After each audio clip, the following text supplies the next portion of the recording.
Quando chegou a hora, Jesus sentou-se à mesa com seus apóstolos e disse-lhes: Tenho ardentemente desejado comer essa Páscoa convosco, antes de padecer.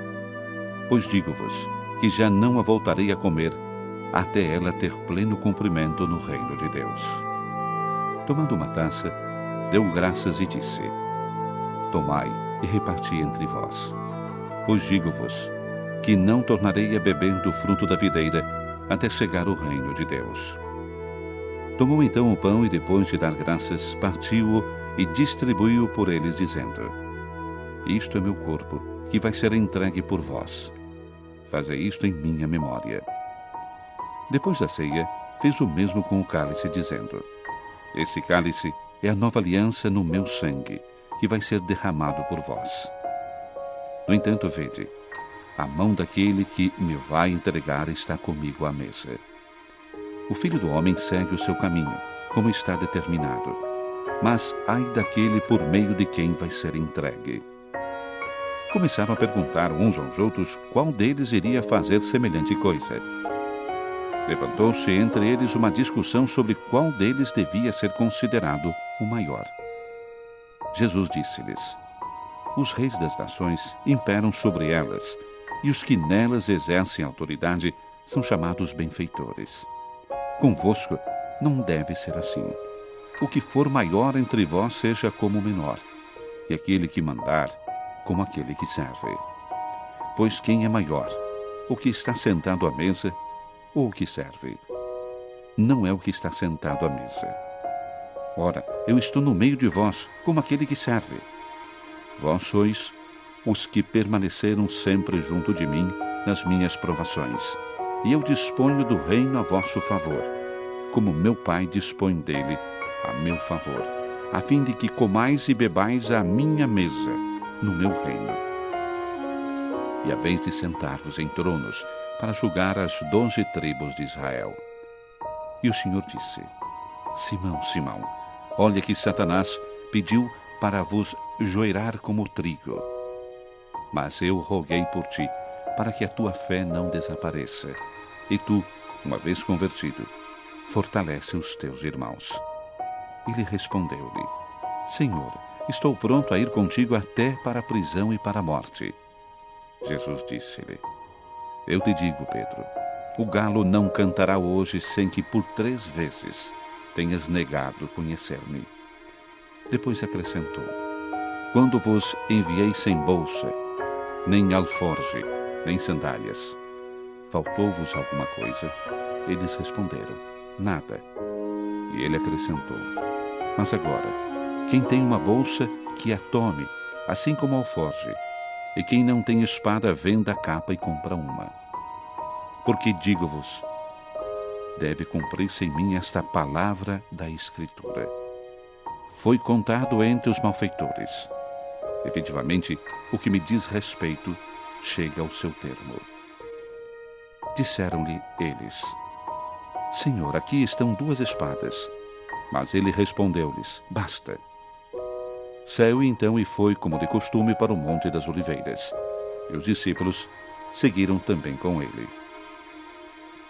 Quando chegou ao local, disse-lhes: Orai para que não entreis em tentação. Depois afastou-se deles, à distância de um tiro de pedra, aproximadamente.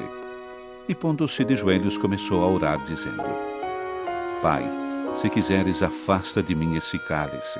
Contudo, não se faça a minha vontade, mas a tua.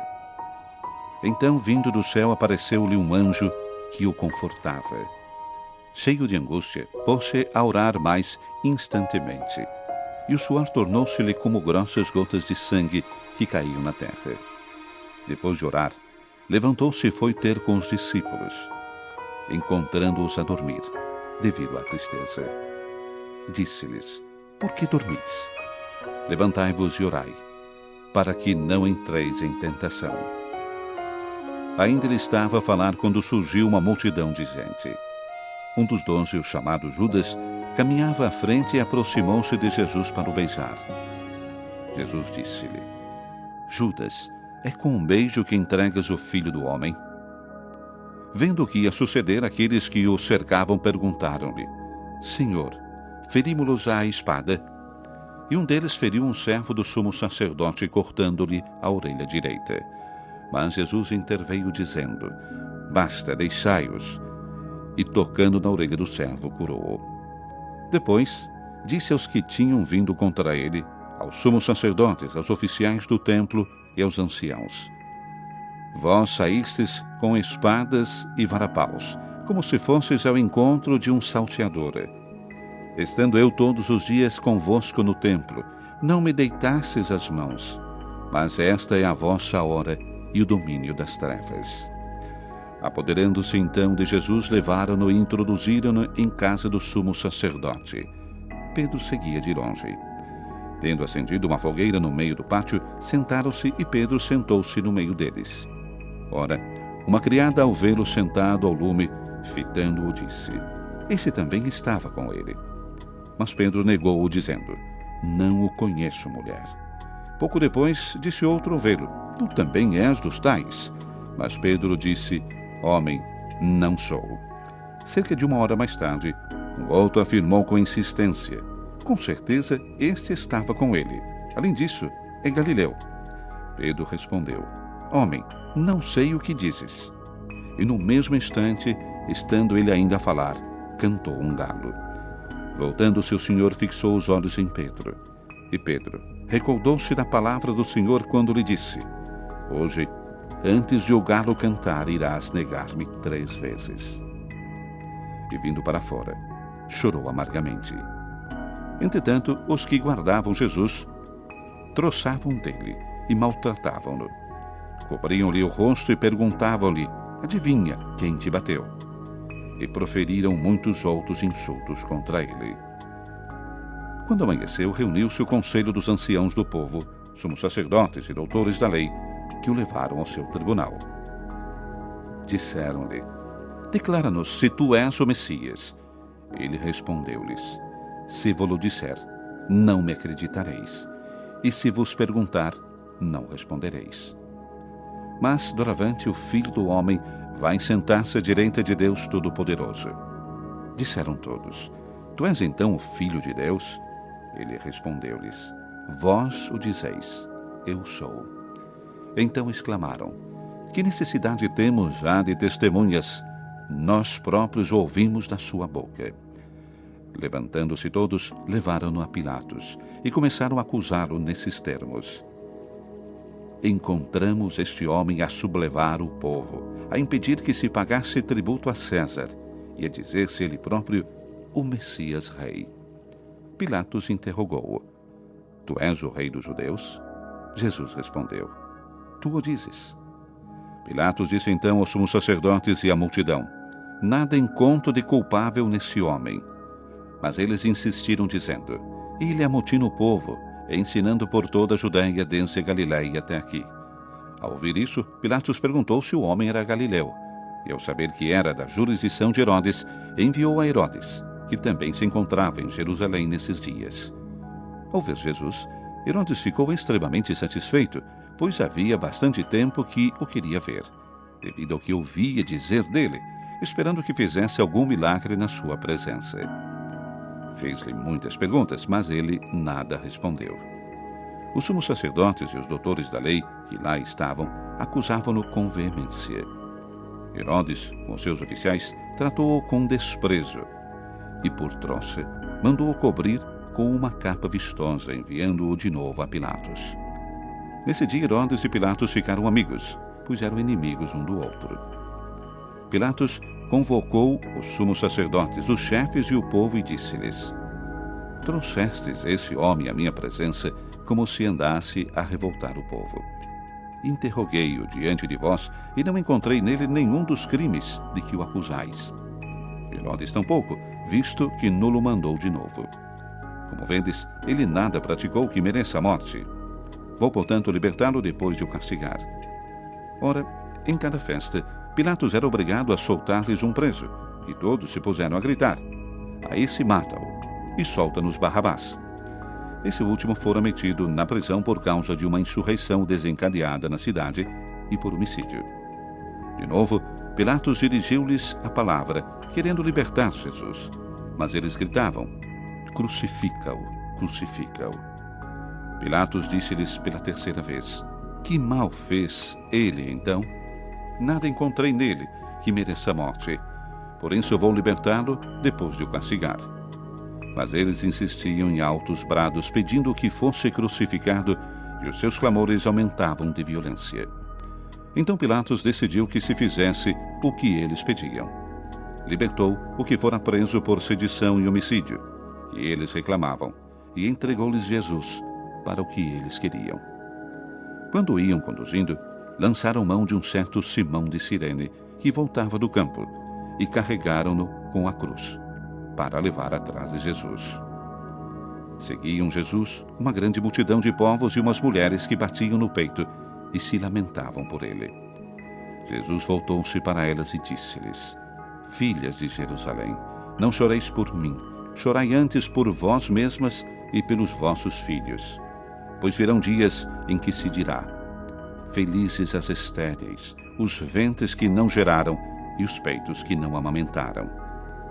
Hão de então dizer aos montes: caí sobre nós, e às colinas: cobri-nos. Porque se tratam assim a árvore verde, o que não acontecerá à seca. E levavam também 2 malfeitores, para serem executados com ele. Quando chegaram ao lugar chamado Calvário, crucificaram-no, a ele e aos malfeitores, um à direita e outro à esquerda. Jesus dizia: perdoa-lhes, Pai, porque não sabem o que fazem. Depois deitaram sortes para dividirem entre si as suas vestes. O povo permanecia ali, a observar, e os chefes zombavam, dizendo: salvou os outros, salve-se a si mesmo, se é o Messias de Deus, o eleito. Os soldados também troçavam dele.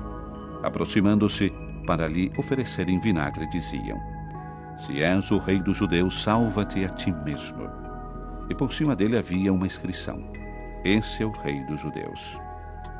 Ora, um dos malfeitores, que tinham sido crucificados, insultava-o, dizendo: não és tu o Messias? Salva-te a ti mesmo e a nós também. Mas o outro, tomando a palavra, repreendeu-o: nem sequer temes a Deus, tu que sofres o mesmo suplício? Quanto a nós, fez-se justiça, pois recebemos o castigo que as nossas ações mereciam. Mas ele nada praticou de condenável. E acrescentou: Jesus, lembra-te de mim quando estiveres no teu reino. Ele respondeu-lhe: em verdade te digo, hoje estarás comigo no paraíso. Por volta do meio-dia, as trevas cobriram toda a região até às 3 horas da tarde. O sol tinha se eclipsado e o véu do templo rasgou-se ao meio. Dando um forte grito, Jesus exclamou: Pai, nas tuas mãos entrego o meu espírito. Dito isso, expirou. Ao ver o que se passava, o centurião deu glória a Deus, dizendo: verdadeiramente, este homem era justo. E toda a multidão que se tinha aglomerado para esse espetáculo, vendo o que acontecera, regressava batendo no peito. Todos os seus conhecidos e as mulheres que o tinham acompanhado desde a Galileia mantinham-se à distância, observando estas coisas. Um membro do conselho, chamado José, homem reto e justo, não tinha concordado com a decisão nem com o procedimento dos outros. Era natural de Arimateia, cidade da Judeia, e esperava o reino de Deus. Foi ter com Pilatos e pediu-lhe o corpo de Jesus. Descendo-o da cruz, envolveu-o num lençol e depositou-o num sepulcro talhado na rocha, onde ainda ninguém tinha sido sepultado. Era o dia da preparação, e já começava o sábado. Entretanto, as mulheres que tinham vindo com ele da Galileia acompanharam José, observaram o túmulo e viram como o corpo de Jesus fora depositado. Ao regressar, prepararam aromas e perfumes, e durante o sábado, observaram o descanso, conforme o preceito.